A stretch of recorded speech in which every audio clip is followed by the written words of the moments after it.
Это программа «Актуальное интервью». Закон о контрактной системе давно стал неотъемлемой частью деятельности всех государственных, муниципальных органов и учреждений. Он призван обеспечить эффективность закупок для государственных и муниципальных нужд, гласность и прозрачность их проведения, предотвращать коррупцию и другие злоупотребления. Наиболее популярным у заказчиков способом осуществления закупок является заключение контракта с единственным поставщиком. Однако незаконный выбор данной формы серьезно нарушает конкуренцию. Что такое закупка у единственного поставщика? В каких случаях заказчики вправе ее осуществлять? И в чем заключаются плюсы и минусы такой закупки? А также за какие действия заказчику грозит ответственность? Об этом мы поговорим с прокурором отдела по надзору за исполнением законов в сфере экономики и экологии прокуратуры Якутии Юрием Силиным. Юрий, здравствуйте. Добрый день. Что представляет собой государственные и муниципальные закупки у единственного поставщика? Закупка у единственного поставщика – это способ заключения контракта с конкретным юридическим и физическим лицом без проведения формальной процедуры выбора поставщика. При этом необходимо обратить внимание, что закупка у единственного поставщика – это право, а не обязанность заказчика. Исключение составляет лишь закупки у единственного поставщика при несостоявшихся конкурентных процедурах по закону о контрактной системе. А в каких случаях используется такая закупка? Случаи осуществления закупки у единственного поставщика исчерпывающим образом определены в статье 93 Закона о контрактной системе. Осуществление закупки у единственного поставщика носит исключительный характер. Данная норма применяется в случаях отсутствия конкурентного рынка, невозможности либо нецелесообразности применения конкурентных способов определения поставщика для удовлетворения нужд заказчика. Указанная статья содержит более 50 различных оснований, среди которых наиболее популярны у заказчиков – это осуществление закупки товаров, работ и услуг, которые относятся к сфере деятельности субъектов естественных монополий, осуществление закупки на сумму, не превышающую 600 тысяч рублей, так называемые малые закупки, оказание услуг по водоснабжению, водоотведению, теплоснабжению, газоснабжению, за исключением услуг по реализации сжиженного газа. Также закупки определенных товаров, работ и услуг вследствие аварии, чрезвычайных ситуаций природного и техногенного характера, непреодолимой силы в случае возникновения необходимости в оказании медицинской помощи в экстренной или неотложной форме. Преимущественно заказчики при осуществлении закупок у единственного поставщика выбирают пункт 4 части 1 статьи 93 Закона о контрактной системе, так называемые малые закупки, как уже было сказано ранее. Малые закупки претерпели изменения с 24 апреля 2020 года. Минимальная сумма закупки увеличена до 600 тысяч рублей по Закону о контрактной системе. Годовой объем таких закупок ограничен 2 миллионами рублей или 10% от совокупного годового объема закупок заказчика и 50 миллионами рублей. С 1 октября 2020 года малые закупки можно будет проводить в электронной форме на сумму до 3 миллионов рублей. Закупать таким образом можно только товары. В отношении услуг и работ такое правило не будет действовать. Хотелось бы узнать еще, какие существуют преимущества и недостатки у данной формы размещения. Из плюсов осуществления закупки у единственного поставщика следует отметить, что, как правило, заказчик знает поставщика, имеет успешный опыт взаимодействия с ним, риск нарушения процедуры заключения контракта сведен к минимуму. Закупка у единственного поставщика проводится быстрее и проще, чем при конкурентных процедурах. Заказчику не нужно выделять большие ресурсы на проведение процедуры определения поставщика и заключения контракта. В качестве недостатков закупки у единственного поставщика можно обратить внимание на то, что заказчик не может значительно снизить цену контракта, как, например, на электронном аукционе. Заказчику сложно обеспечить наилучшее выполнение условий контракта, как, например, в открытом конкурсе в электронной форме из-за отсутствия конкуренции. Органы прокуратуры республики уделяют особое внимание именно этому способу закупки, так как он связан с широкими возможностями для злоупотребления при расходовании бюджетных средств. Отдавая предпочтение закупке у единственного поставщика, заказчик должен понимать, что со стороны органов прокуратуры и контролирующих органов повышенное внимание будет именно к неконкурентной процедуре и ясно представлять свою ответственность в случае нарушений.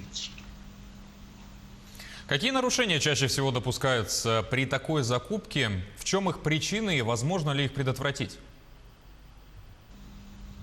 Нередко для ухода от конкурентных процедур используются механизмы искусственного отравления заказов, либо контракты заключаются с единственным поставщиком в отсутствии оснований.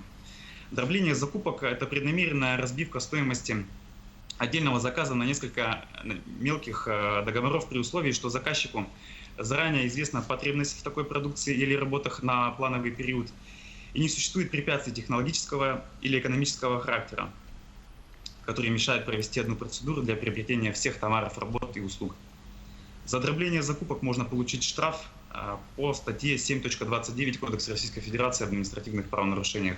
Эта статья устанавливает наказание за неверный выбор способа закупки. Должностное лицо могут оштрафовать на 30 тысяч рублей. В части 2 указанной статьи отдельно говорится о неверном выборе закупки, тогда как по закону должен быть проведен конкурс или аукцион. За это грозит штраф в 50 тысяч рублей. Кроме того, возможна ответственность по статье 14.32 Кодекса Российской Федерации об административных правонарушениях за заключение антиконкурентного соглашения.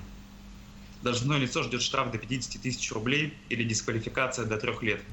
Для юридических лиц штраф составляет 0,15 размера суммы выручки. Предотвратить указанные нарушения возможно путем использования конкурентных процедур при осуществлении закупок товаров, работ и услуг, либо, если все-таки принято решение о заключении контракта с единственным поставщиком, внимательно и детально изучить то или иное основание осуществления закупки таким способом. А на каком этапе и в какой момент нарушение приобретает уже уголовный характер? Основные риски при заключении контрактов с единственными поставщиками – это завышение цен на приобретаемые товары, работы и услуги, а также оплата заказчиками фактически невыполненных либо некачественных работ, как правило, связанные с хищением бюджетных средств. Кроме того, как уже ранее упомянуто, заказчики могут быть подвергнуты ответственности по статье 14.32 Кодекса Российской Федерации об административных правонарушениях за заключение антиконкурентного соглашения. Если же в результате заключения хозяйствующим субъектом недопустимого в соответствии с антимонопольным законодательством Российской Федерации соглашения гражданам, организациям или государству причинен крупный ущерб, либо извлечен доход в крупном размере, виновное лицо подлежит привлечению к уголовной ответственности по статье 178 Уголовного кодекса Российской Федерации. Юрий, а на практике есть ли нормы законодательства в этой сфере, которые вызывают у заказчиков, либо уже у любых других участников торгов какие-либо трудности в понимании? Министерство финансов Российской Федерации и Федеральная антимонопольная служба России в марте 2020 года опубликовали письма с разъяснениями условий закупок у единственного поставщика в условиях распространения коронавируса. В указанных письмах разъяснено, что распространение коронавируса является обстоятельством непреодолимой силы. Заказчики могут осуществлять закупки у единственного поставщика на основании пункта 9 части 1 статьи 93 Закона о контрактной системе. При этом заказчики не всегда надлежащим образом обосновывают начальную цену контракта при осуществлении закупки по указанному основанию. Иногда заказчики при определении начальной цены контракта берут за основу среднюю рассчитанную цену на основании поступивших коммерческих предложений. Данный механизм необходим при осуществлении закупок путем использования конкурентных процедур, где предусматривается снижение цены контракта в процессе торгов. Что касается закупки у единственного поставщика, в частности на основании пункта 9 части 1 статьи 93 Закона о контрактной системе, очевидно, что снижение цены не предполагается. Учитывая один из принципов Закона о контрактной системе – рациональность использования бюджетных средств, контракт с единственным поставщиком необходимо заключить по наименьшей, предложенной в процессе обоснования цене. Коротко и основные моменты. Что важно знать и учитывать поставщику? Государственный или муниципальный контракт, заключенный с нарушением требований Закона о контрактной системе и влекущий в частности нарушение принципов открытости, прозрачности, ограничение конкуренции, необоснованное ограничение числа участников закупки, а следовательно посягающий на публичные интересы или права и законные интересы третьих лиц, признается судом недействительным, применяется последствия недействительности и ничтожной сделки.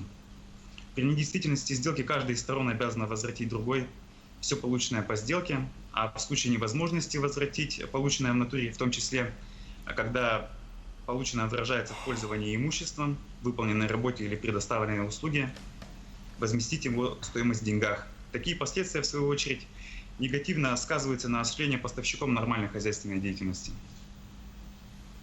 А возникают ли какие-то спорные вопросы при закупках у единственного поставщика и как обычно они разрешаются в суде? Как таковых спорных вопросов при осуществлении закупок у единственного поставщика между заказчиком и исполнителем не возникает.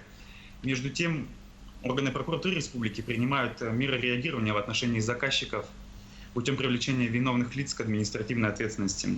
К примеру, в нарушение требований закона о контрактной системе аппаратом Государственного собрания Илтуман Республики Саха-Якутия в 2018 году с единственным поставщиком заключены контракты на оказание услуг, связанных с обеспечением питания визитов парламентских делегаций на общую сумму 2 миллиона рублей, тогда как закупка у единственного поставщика по выбранному заказчикам основанию должна проводиться лишь при обеспечении питанием делегаций из иностранных государств. В указанной связи прокуратура республики в 2019 году в отношении руководителя аппарата Государственного собрания Илтуман Республики Саха-Якутия возбуждено дело об административном правонарушении по части 2 статьи 7.29 Кодекса Российской Федерации об административных правонарушениях. Постановлением антимонопольного органа должностное лицо привлечено к административной ответственности в виде штрафа в размере 50 тысяч рублей. Также прокуратурой Среднеколымского района в 2019 году установлен факт искусственного дробления закупок на сумму более 1 миллиона рублей путем заключения 15 контрактов с индивидуальным предпринимателем для выполнения работ по благоустройству поселка. По результатам рассмотрения антимонопольным органом возбужденного прокурором района дела об административном правонарушении по части 1 статьи 7.29 Кодекса Российской Федерации административных правонарушений глава поселения привлечен к административной ответственности в виде штрафа в размере 30 тысяч рублей. Юрий, спасибо вам за беседу. Всего вам доброго и до свидания. До свидания. О контрактной системе закупок мы говорили с прокурором отдела по надзору исполнением законов в сфере экономики и экологии прокуратуры Якутии Юрием Силиным. Это было актуальное интервью. Оставайтесь с нами.